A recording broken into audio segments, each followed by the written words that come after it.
يا رب أسألك التقى في كل حال. السلام علیکم ورحمۃ اللہ وبرکاتہ۔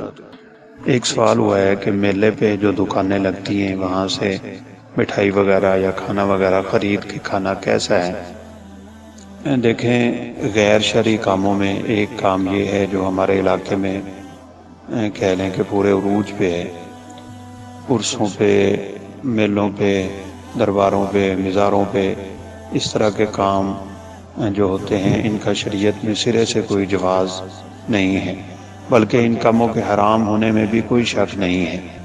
وہاں پہ یہ جو دکانیں سجائی جاتی ہیں یہ ایک حرام کام کے لیے ہوتی ہیں، تو اس لیے اس حرام کام میں شریک ہونا، وہاں پہ جانا، نظارہ کرنا، دیکھنا، چیزیں خریدنا ان کی حرمت اور بدعت کو مزید تقویت دیتا ہے۔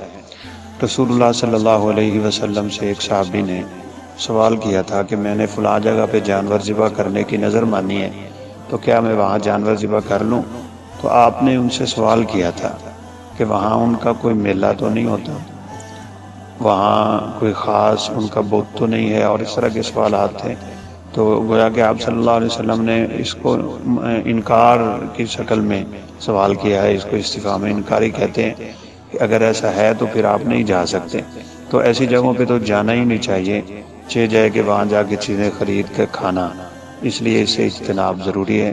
یہ حرام کام ہے شریعت میں، بلکہ علماء بریلویہ کے ہاں بھی، یعنی جو لوگ یہ کام کرتے ہیں، امام احمد رضا ان کے جو ہیں، انہوں نے بھی اس کو حرام لکھا ہے۔ تو اس حرام کام میں شریک نہیں ہونا چاہیے، نہ ہی ان سے وہاں چیزیں خرید کے استعمال کرنی چاہیے۔ السلام علیکم ورحمۃ اللہ وبرکاتہ۔